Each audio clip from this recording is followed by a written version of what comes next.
Good morning, everyone. Um, we have Gabriel Gordon Hall speaking on how well can large language models write COBOL. So, Gabriel, whenever you're ready, take it away, and thank you. Great. Okay. Well, thank you. So my name is, I'm Gabriel. I'm co-founder of Loop. We're a London-based startup, and we build tools to help developers write, understand, and modernize legacy systems. And today, we're going to be trying to answer this question.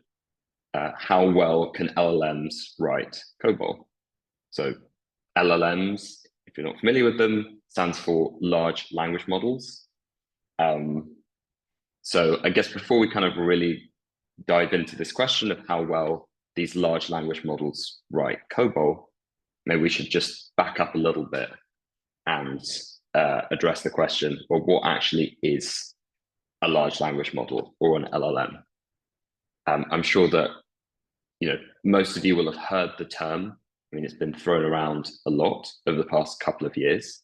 And I'm not going to answer this question in depth because the implementation and architecture of these models is pretty complicated. But we don't really need to kind of know the details of how they work internally to kind of get the gist of like what they do. So broadly, here's like kind of a nice graphic which illustrates it. At a high level, a large language model is a machine learning model that takes a prompt as input and it outputs a sequence of words that it thinks are most likely to follow the prompt. So in this example, as you can see on the screen, the input is recite the first law of robotics. And it's predicted that the follow-on from that should be a robot may not injure a human being. So I don't know my laws of robotics at all. So I'm not actually sure if this actually is the first law of robotics. That's another thing about these models. Their predictions can be wrong. But this kind of gives you sort of like an idea of what they do. They're prediction engines. And so in this case, the prompt is an instruction, but the prompt could also be code as well. And it's been clear for a while now that large language models are particularly useful when the prompt is code. And it's clear that like after a bit of initial resistance, large language models have changed the way that software is written. And I'm sure that, many of you will have tried GitHub Copilot at some point. Maybe if you don't use it day to day, I think that most people by now have at least played around with it just for fun, just to kind of get a sense of what it can do. And nowadays, for loads of developers, this is what the coding experience looks like. So you start writing a line of code, as you can see here, and GitHub Copilot completes the line. You press tab, GitHub Copilot completes the line. So you write a bit of code, hit tab, write a bit of code, hit tab. Or another way, as you can also see here, is you write an instruction in a comment, and then Copilot writes code that implements that instruction. So somebody said, in this example here, you can see there's a comment saying, what does it say? It says exit if the key is set, and then Copilot actually generates code that does that. And, people have been criticized as lazy for using these large language models to help them code. But studies have shown that they really do improve developer productivity. And nowadays, over 1 million developers pay for GitHub Copilot, and it's being rolled out across Fortune 500 companies, large enterprises. So these systems are everywhere, and they're here to stay. And now we're starting to see even more ambitious large language model systems. So the next big thing are these AI engineers, they're called. And these really are all the rage. Like my Twitter feed is just full of demos of these AI engineers. So to give an example, what is an AI engineer? So the idea is that rather than the developer write code at all, instead you just give the large language model instructions for what to do. the model then interprets these instructions and just writes code.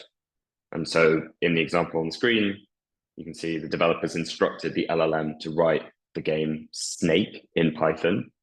The LLM has taken the instruction. It's then gone and asked the developer some clarifying questions because, a sort of natural language input can be ambiguous. So the LLM sort of first job is to kind of clear things up. And then it just goes ahead and writes the whole program. So you can see here, after the clarifying questions, we just see it spit out just a bunch of code. And, if all goes well, you've got yourself a game in Python. And one of these demos of an AI engineer, this thing called Devin, has really been doing the rounds. Here's a video of it building like a whole website based on just minimal user input. So very cool. And like, obviously these things have been going really viral. But, does slightly hide the fact that a lot of these demos are cherry picked. And these like fully autonomous AI engineers, they're not really yet reliable enough to replace human developers, but they are improving. And despite all of the hype, these large language models have been making real progress when it comes to writing code. And their performance on a bunch of different benchmarks to sort of measure how well they can write code just increases month upon month. And if you kind of look back kind of over kind of a year after year timeframe, you see these massive improvements in their ability to write code. And we've also got new harder benchmarks, which are constantly being released, which again just kind of demonstrate how the frontier of what these models can do is just constantly being pushed. So back to the mainframe. The mainframe and mainframe languages really haven't received the same attention that modern languages have. So the demos that I just showed you were for languages like Python and JavaScript, TypeScript, but I've never seen a demo, a kind of like Devon-like demo for a kind of mainframe stack.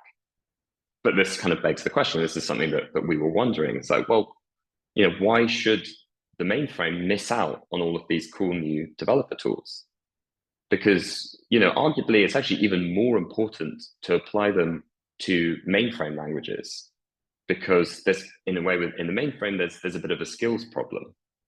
COBOL, for example, isn't usually taught in universities. And each year, the kind of pool of skilled COBOL developers shrinks. And this is something that, heard a lot of, companies talk about, the fact that, they struggle to recruit new COBOL developers. And so, if the talent pool is shrinking, well, then maybe we could use AI to make each of these developers more productive. And so per person, their kind of capacity to maintain the critical systems that still run COBOL is increased. So we think it's really important that these tools are applied to mainframe workloads. And now there are some projects which kind of sort of early efforts to apply AI to the mainframe. So one kind of really prominent example is IBM's Code Assistant for Z. And this, as you can see in this demo, it uses AI to translate COBOL to Java. Very cool. There's a little video of that. But still, there's kind of nowhere near the same number of projects and products as a Python developer or a JavaScript developer or even a Rust developer would kind of have at their disposal. And there's still this kind of critical unknown. And this is something that we wondered. And it's just quite simply, well, why is that? And how well can LLMs write COBOL? And the thing is, we don't know. Like, there are loads of, as I mentioned before, there are all these benchmarks to evaluate the ability of LLMs to generate Python, JavaScript, TypeScript, but there's nothing publicly out there for COBOL. And that is until now. So we decided to do something about that. We decided to build COBOLEval. And it's, I mean, as far as we know anyway, it's the first public benchmark to evaluate large language model COBOL completions. And it's completely open source. So anybody can go modify it or evaluate their own large language model on it and compare it to the state of the art. So I guess question, like, what is this benchmark? How does it work? So it consists of 146 algorithmic problems.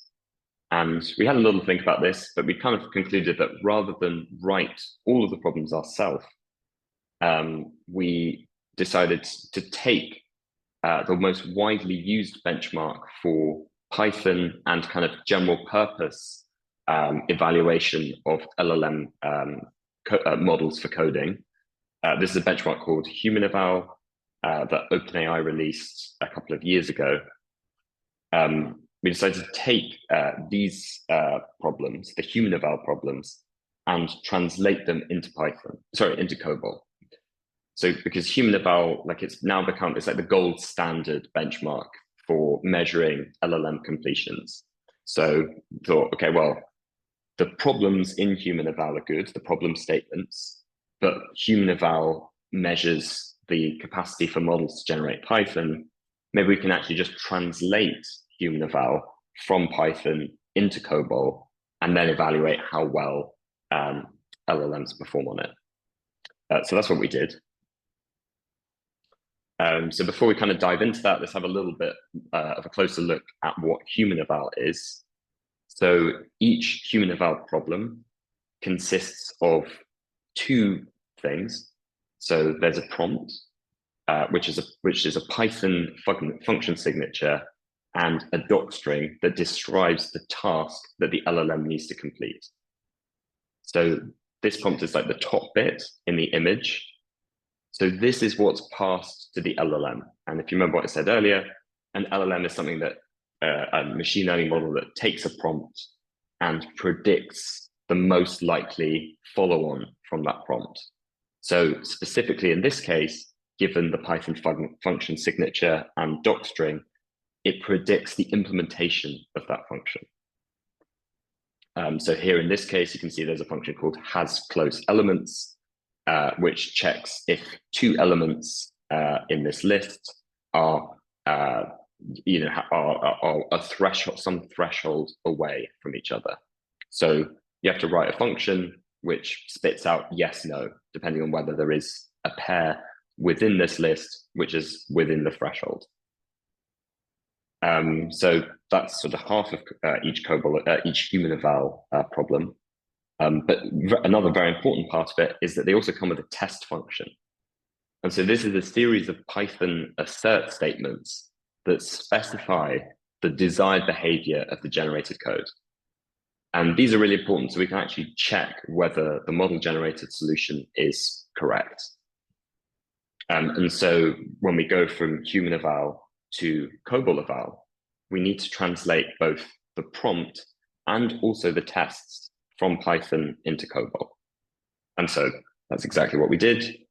So we built an automatic transpiler to convert both the prompt and the tests from Python into COBOL. But quickly we realized that, this wasn't going to be like totally straightforward. Obviously, Python and COBOL are very different languages. And so building a automatic transpiler between the two isn't straightforward. And so there were a few kind of issues that we faced along the way. So the first one, COBOL doesn't have functions in the same way that Python does.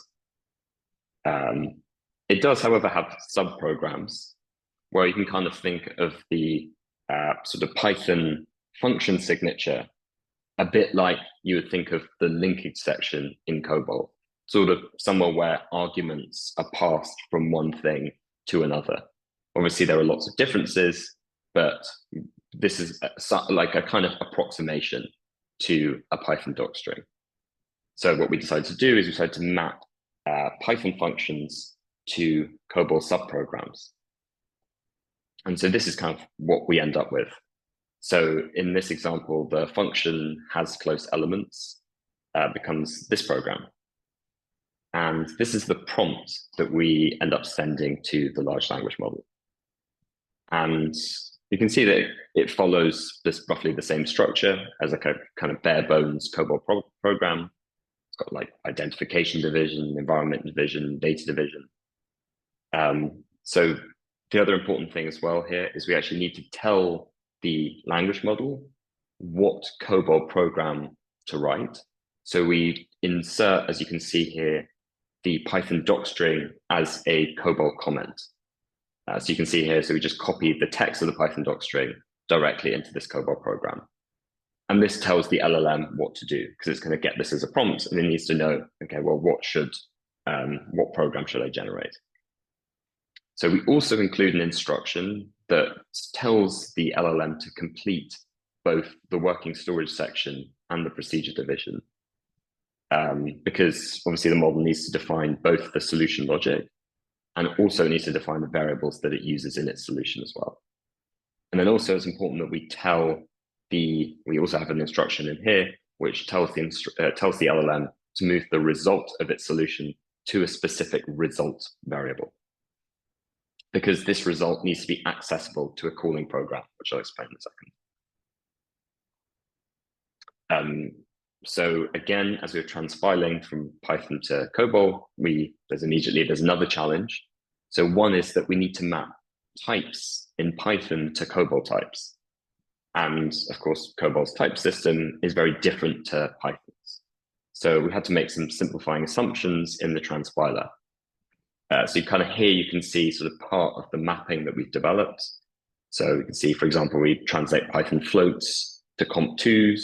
We translate Python booleans to pic9s, and like a list of ints in Python would become this COBOL occurs statement. And again, this is like a bit of like an approximation. So one problem that we found was that in HumanEval, some of the Python types can't really be neatly represented in COBOL at all. So for example, the Python any type or the Python dict type, we thought, okay, well, it's going to be a little bit tricky to represent these in COBOL. So just to save ourselves a hassle, we decided just to skip these problems in HumanEval. But luckily, that's not too much of a problem because most of the function signatures in HumanEval are pretty simple and kind of consist of these fairly simple kind of primitive types that you see here. So with types out the way, let's just jump back to the COBOLEval prompt. And so one thing you might notice about this COBOL program, if you're a COBOL developer, is that this is not correctly structured for a COBOL program. In this example, the linkage section precedes the working storage section. And so the reason that we do this is, this is not an oversight, this is by design. And this is because the prompt that we give the large language model needs to include the linkage section, because it needs to know the interface with the calling program in order to generate a valid solution. So in a way, this kind of makes it a little bit trickier for the model, because it's not like the model won't have been trained on data, or it's very unlikely to have been trained on data where the ordering of the working storage section or the linkage section is flipped. But in order to kind of make this work, this is kind of another kind of detail that we kind of had to introduce. There is a technique that I'm not going to really get into here that we do use called infilling that solves this problem a little bit more elegantly. But the kind of simple way that we kind of solved it is just by flipping the working storage and linkage section. And then once the model had generated working storage and working storage section and procedure division and sort of given us a complete COBOL program, we then just manually swap back the working storage and linkage section so they're in the correct order. Okay, so now after all of that, we've converted the HumanEval prompt to COBOL.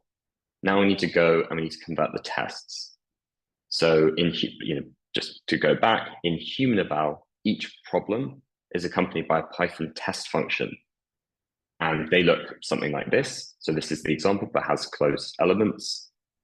So this is the example that has close elements. And can see that like it consists of a series of Python assert statements. And the function that the LLM generates in HumanEval is run against these tests. And if all of the tests pass, then the model generated solution is deemed correct. So we translate this into COBOL by translating each Python assert statement into a separate calling program, where each calling program is hard-coded with the concrete test inputs. So then what happens is this calling program will call the model-generated program. It will take the result that the model-generated program returns, and it then writes that result to a file. So what we do is after the LLM has given all of these prompts, it's generated a bunch of different COBOL programs. We then compile and run all of the calling programs with GNU COBOL, and we check whether the result written to the file matches the correct answer as specified by the Python test. And if all of the outputs are the same, then we mark the generated COBOL as correct. So that's pretty much it. That is HumanEval. Sorry, that is COBOLEval rather. And so now we have our benchmark, we have COBOLEval, and now we can go back to the original question: how well can LLMs write COBOL? And so here are some results. And so this table gives results for some widely used large language models. So just for context, parse@1, the kind of column in the middle, this is the proportion of generated programs that pass all of the tests, and percentage compile is the percentage of generated programs that just compile at all with GNU COBOL.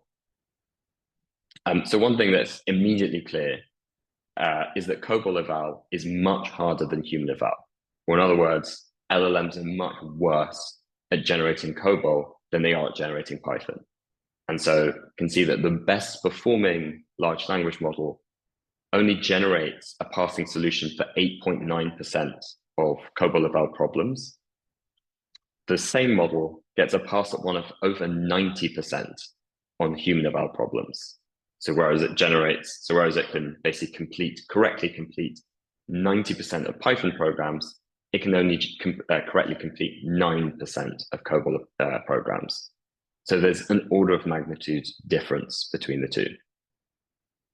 And we can see that these other models, so these these CodeLlama models, you can also see in the table, these are smaller open source models, and these are barely able to generate a single passing test. One other thing that's also kind of interesting to note as well is that the parse@1 and the percentage compile are not really related. So you can see that in the bottom row, CodeLlama 34 billion, it only gets a parse@1 of 2, even though it manages to generate programs that compile in nearly 80% of cases. And so we thought this was a little bit weird. We looked into it, and we found that it was just generating the Hello World program for like most programs. And obviously the Hello World program compiles, but it doesn't actually solve any of the problems that it's been given. So it's kind of interesting that these two things are not necessarily like correlated. And so again, just to back up for context, these are the HumanEval Python results. You can see that GPT-4 is getting 90%, and there are several models which are getting over 80%. So clearly, these models are much better at generating Python than they are at generating COBOL. So now we've answered the question, how well can LLMs write COBOL? The answer is not very well at all. And that leaves us with another question. Well, why? So we decided to have a look into it, and we kind of found that there were a few really common failure cases. So the first one is that just these large language models often really haven't mastered the syntax of the language at all. So here's an example COBOL program. Here's a generation for one of the problems. And here it tries to use the abs function, but it tries to use it without preceding it with the function keyword. And this is really, really common. And like, actually, this is like a lot of the reason why the percentage compile metric we saw like in a couple of slides ago is so low. Because just in loads of cases, the models just generate just incorrect COBOL. Like they just don't know the language. Even the best performing model, GPT-4, only generates COBOL that compiles less than 50% of the time. So it's pretty likely that these models just haven't been trained on enough COBOL to actually really master the syntax of the language. Whereas it's very rare that these models would generate, say Python or something like that is syntactically invalid. Another really common failure case was that these models would generate solutions, but they would not they wouldn't fill out the whole of the working storage section. So basically try and use a variable in the procedure division which they hadn't defined in their working storage section. And so this kind of points to another problem, is that these large language models just aren't really familiar with the COBOL programming paradigm. Like the idea of just not being able to mix data definitions and logic, just kind of declare local variables wherever you like, is seems like a pretty foreign one to these large language models. And again, is likely a consequence of them just not being trained on enough COBOL code. And then another one, the last one we saw, which isn't necessarily COBOL specific, but we did kind of find that these large language models just seem more prone to logical errors when generating solutions in COBOL. And so in this example, we have this like WS char variable. It's initialized as space. So this means that the loop will just always exit on the first iteration. So we found that this kind of thing happened quite a lot. Just the models were the solution kind of at first glance or from a distance looked like vaguely plausible. But if you looked into it, there'd be a kind of, serious logical error, which meant that they just didn't work. And so again, it's not so clear sort of how to remedy this, but may also, again, just be a consequence of them not been trained on enough COBOL. Okay, so that's kind of the common denominator from all of these failure cases, is that even the best large language models probably haven't been trained on that much COBOL.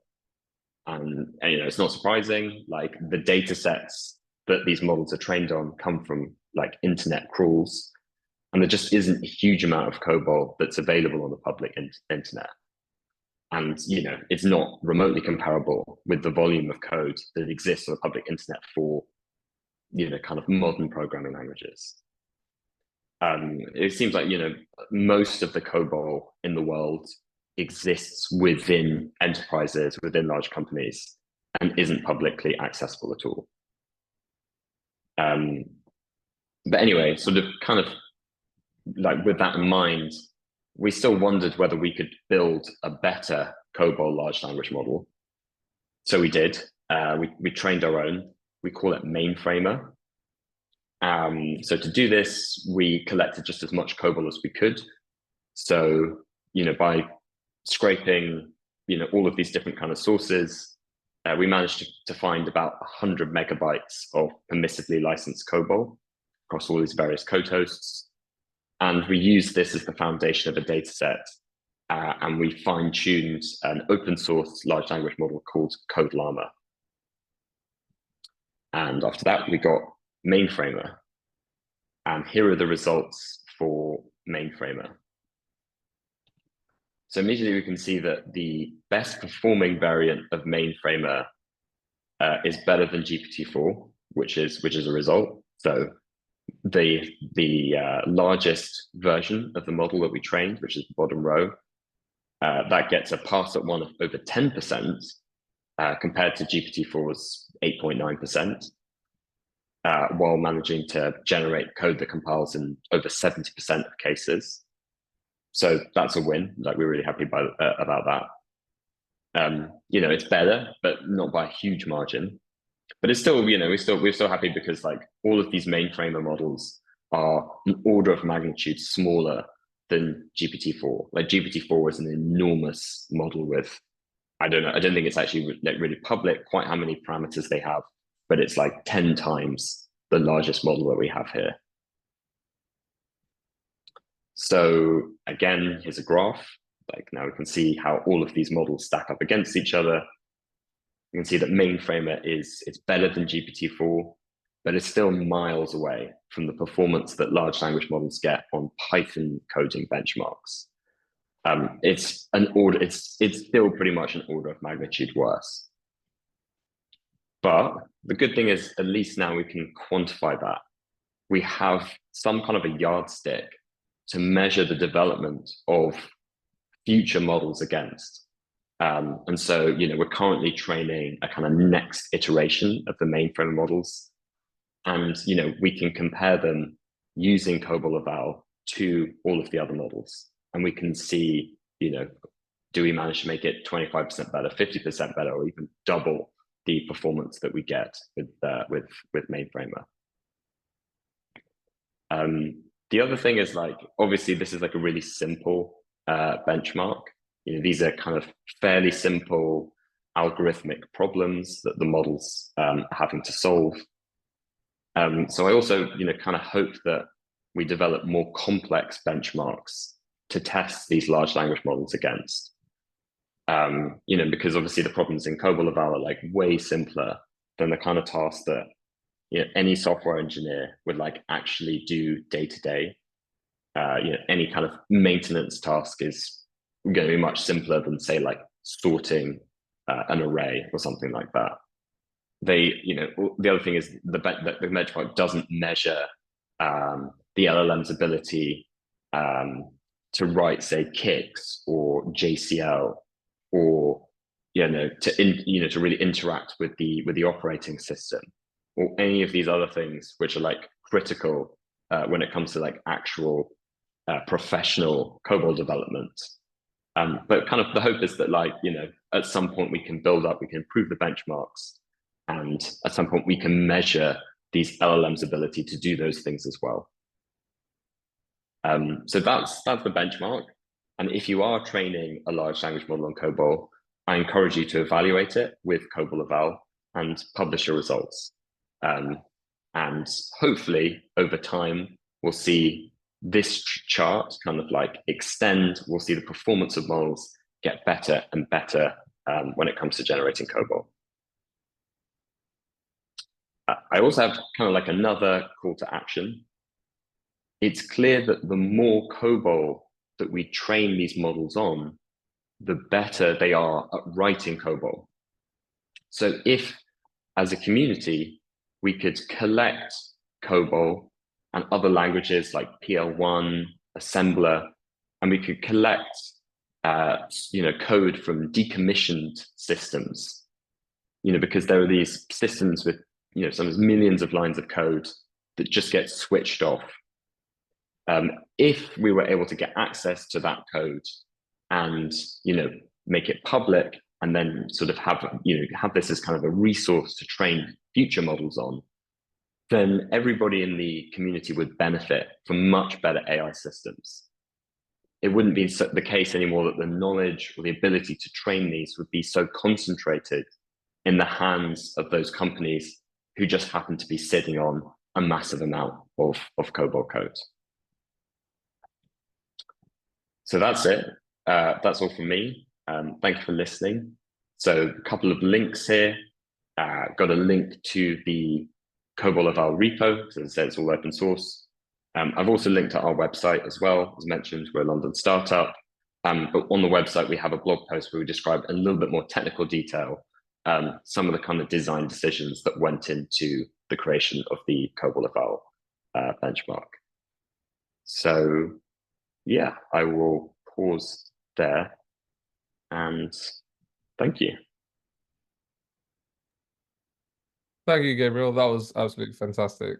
I was listening along. I was learning a lot as well. I was like, wow. I didn't realize how far we've actually come in using AI, especially when it comes to developing new code for the mainframe. Um, People don't forget to sorry, Gabriel, if you mind going back to just that slide for just 1 second. People don't forget to remember to scan the QR code or to submit your feedback. The session is 4G, so please remember to give him a great rating. Otherwise, he won't want to come back again to do another one in the future.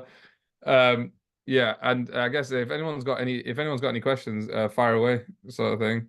Um, if not, you know, like Gabriel said, you can always reach out through the links. You can always contact him directly, sort of thing. And we're more than happy to take questions from ourselves to him as well. So there's many methods to get there. I think to be fair, most people are just saying thank you, Gabriel, thank you, sort of thing. So um, no That's okay questions. too. Oh, Oh, Herb's got a question, I think.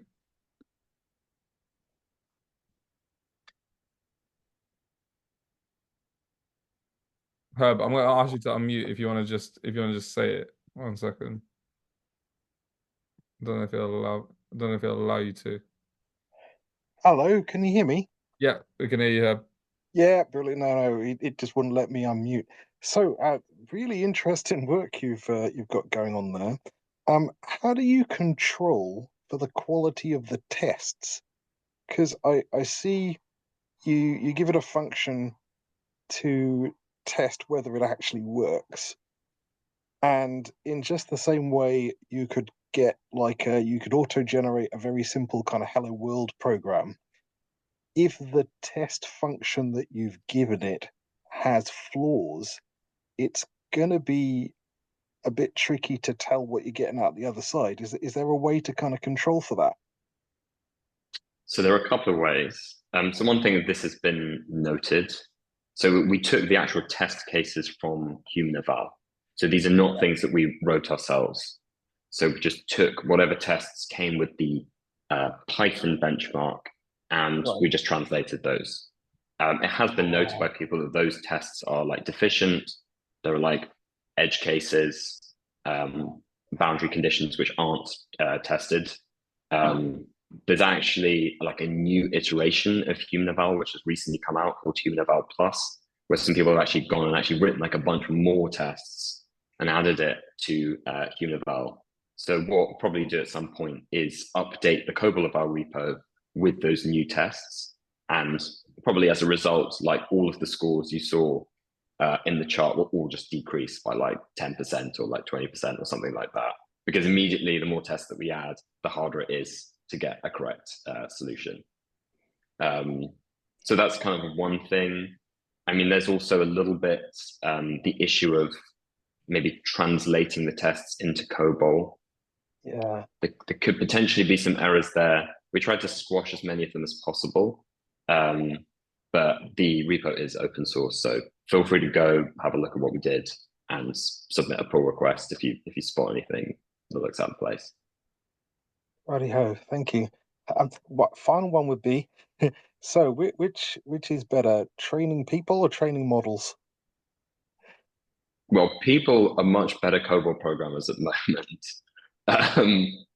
but if if that option isn't available to you, then all you can do is use models. Like if you can't bring any more COBOL developers, then you're kind of out of options other than try and make them more productive by equipping them with AI tools. So that's kind of how we think about it. We kind of think about it as, you want to do both really to kind of maximize your efficiency. That's where I thought we were going. A bit of both. Yeah. Thanks very much. Well done. Thank you, Herb. Is there any other questions?